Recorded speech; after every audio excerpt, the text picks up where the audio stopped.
Hello students, आज हम करेंगे क्लास 9 एक्सरसाइज 6.1 क्वेश्चन नंबर 1। जैसा कि आप देख पा रहे हैं, क्वेश्चन की स्टेटमेंट लिखी हुई है और उसकी जो आकृति दी गई है बुक में वो भी है। हमें क्या दिया गया है? सबसे पहले हम सवाल की जो शुरुआत करते हैं वो करते हैं दिया है से। हमें जो चीज़ दी गई है हम सबसे पहले वही लिखेंगे। हमें दिया क्या हुआ है? एक आकृति दी हुई है और उस आकृति के अंदर जो कोण है AOC और जो कोण है BOE दोनों का जोड़ दिया है 70 डिग्री। उसके साथ ही जो कोण है BOD वो है 40 डिग्री। अब इसके बाद हमें क्या ज्ञात करना है? इसके अंदर हमें कुछ वैल्यूज़ निकालने के लिए कहा है। हम वो लिखते हैं कि हमें पता क्या लगाना है। हमें पता लगाना है कोण BOE कितना है और उसके साथ ही जो प्रतिवर्ती कोण है COE वो कितना है। ये दो चीज़ें हमें इसके अंदर पता लगानी है। अब इसके लिए हम क्या करते हैं, इसे हल करना शुरू करते हैं। जो भी हमें सिद्ध करना है उसके लिए उसका प्रमाण जो है वो करते हैं। सबसे पहले हमने देखा जो दिया है और जो ज्ञात करना है, उन दोनों बातों में क्या कनेक्शन है। हमें दिया है AOC और BOE, यानी कि ये जो कोण है AOC और ये जो कोण है BOE ये दोनों कोण मिल करके 70 डिग्री हैं। अब इन दोनों का जोड़ 70 है, अलग अलग कोण कितना है वो हमें नहीं मालूम। उसके साथ ही जो ये कोण है BOD ये दिया गया है 40 डिग्री। अब इस आकृति को ध्यान से देखिए, आपको कौन कौन से कोण हैं जिनकी जानकारी है। तो हमें एक पहचान की थी हमने पहले कि जब भी कभी हम ये रफ वर्क के अंदर करके बता रहे हैं जिससे आपको याद आ जाए, हमने कुछ कोणों के बारे में पढ़ा हुआ है। जब भी कभी ऐसे क्रॉस का निशान दिखाई देता है और उसमें एक कोण ऊपर और एक नीचे या फिर लेफ्ट और राइट, जब भी कांटे के निशान के ऊपर नीचे या लेफ्ट राइट हमें कोण देखने होते हैं तो उसे कहा जाता है शीर्षाभिमुख कोण। कौन से कोण कहा जाता है? उन्हें शीर्षाभिमुख कोण कहा जाता है। जो ये शीर्षाभिमुख कोण है इनकी क्या खासियत होती है?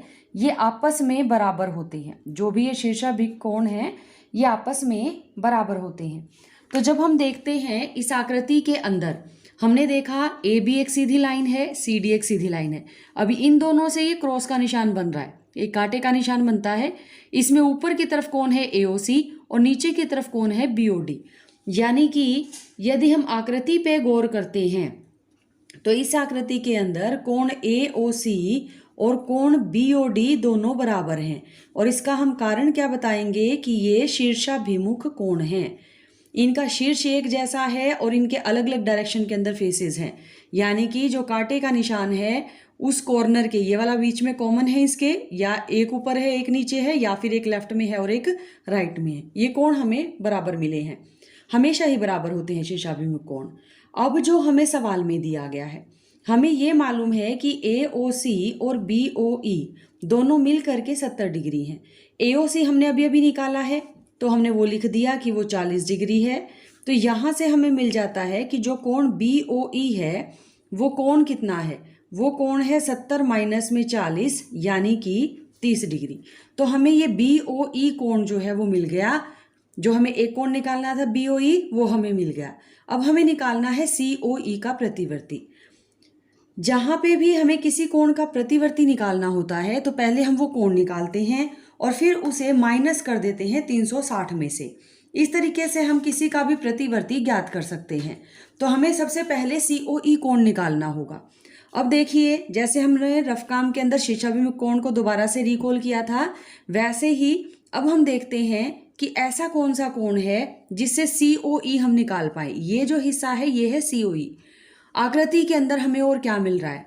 हमें मालूम है अगर किसी सीधी लाइन के ऊपर एक से ज़्यादा किरणें जाकर के कोण बना रही हैं तो ये सारे कोण आपस में मिल करके ये एक सीधी स्ट्रेट लाइन बनती है। इन तीनों को हम मिल करके ये कह सकते हैं कि ये एक हिस्सा और ये एक हिस्सा, ये दो हिस्से मिल करके रैखिक युग्म बना रहे हैं। ये वाला हिस्सा और ये जो बीच में पीछे की तरफ है ये वाला हिस्सा, ये दोनों मिल करके रैखिक युग्म बनाते हैं। या फिर हम चाहें तो इसे सरल रेखीय कोण भी कह सकते हैं क्योंकि एक सीधी लाइन के ऊपर बना हुआ है। तो अब हमने क्या कहा कि यहाँ पर जो कोण है AOC, जो कोण है COE और जो कोण है BOE, तीनों कोण मिलकर के 180 डिग्री हैं। हम इसे स्ट्रेट एंगल कह रहे हैं। ये एक सरल रेखीय कोण है। इन तीनों का जोड़ 180 डिग्री है। अब क्योंकि हमें इसमें से दो का तो योग मालूम ही है, 70 डिग्री है, तो जो तीसरा कोण है COE, 70 उधर जा करके माइनस हो जाएगा, इस तरफ प्लस था, दोनों तरफ हमने माइनस कर दिया है 70 को, तो ये हमारे पास आ जाता है 110 डिग्री। 110 डिग्री है कोण COE। अब जब हमें इसका प्रतिवर्ती निकालना है तो जैसा कि हमने कहा, जिस भी कोण का प्रतिवर्ती निकालना हो उसे 360 डिग्री में से माइनस कर देते हैं। तो जब हमने इसको माइनस कर दिया तो हमारे पास आंसर आ जाता है 250 डिग्री। यानी कि जो ये हमारे पास कोण है वो 250 डिग्री है। इस तरह हमें दो चीज़ें पता लगानी थी, हमने दोनों निकाल दी। एक हमें निकालना था BOE कोण और दूसरा था COE का प्रतिवर्ती। एक बार दोबारा से देखते हैं इस सवाल में हमने किया क्या है। हमें दिया गया था, एक आकृति दी थी, ये बिल्कुल सीधी लाइनें हैं। इसके अंदर इन दो कोणों का जोड़ था 70 डिग्री, एक कोण 40 डिग्री दिया गया था और दो हमें ज्ञात करने थे। हमने आकृति में देखा, सबसे पहले सबसे जो ज़रूरी काम है वो ये है कि आपको कोणों की पहचान होनी चाहिए।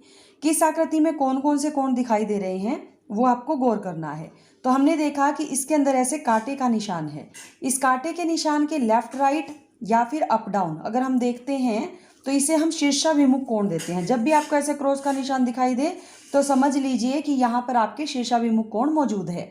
और वो हमारे काम आता है या नहीं, ये हम सवाल के हिसाब से डिसाइड करते हैं। यहाँ हमने देखा कि ऊपर नीचे के कोण, ये जो हमारे पास लाइन थी ये एक सीधी लाइन है, ये जो है ये एक सीधी लाइन है, दोनों मिलकर के क्रॉस बना रही हैं, एक ऊपर एक नीचे। ये दोनों कोण कैसे हो गए? शीर्षाभिमुख। शीर्षाभिमुख है तो आपस में बराबर होंगे। नीचे वाला 40 है तो ऊपर वाला भी 40। अब ये दोनों मिल करके 70 थे और इधर वाला हमने 40 ज्ञात कर दिया, तो इधर वाला कितना हो गया? 30। तो इस तरह से हमने लिख दिया कि BOE जो है वो 30 है। अब हमें निकालना था प्रतिवर्ती। जिस भी कोण का प्रतिवर्ती निकालना होता है हम उसे 360 में से माइनस करते हैं। यानी पहले हमें COE निकालना होगा और उसके बाद उसे 360 में से माइनस करेंगे। उसके लिए हमने देखा, एक सीधी लाइन है, एक सीधी लाइन के ऊपर से दो लाइनें उसके दो हिस्सों में 3 में बांट रही हैं। तो जब हम ऐसे सीधी लाइन के ऊपर देखते हैं तब हम इसे क्या कहते हैं? सरल रेखीय कोण। अगर इसके दो हिस्सों में देखा जाए तो रैखिक युग्म कहते हैं। यहाँ पर 3 टुकड़े दिखाई दे रहे हैं तो हमने इसको सरल रेखीय कोण कह दिया। और इनका जोड़ कितना होगा? 180 डिग्री। दो कोणों का जोड़ 70 है तो तीसरा हमारा कितना बच जाता है? 110।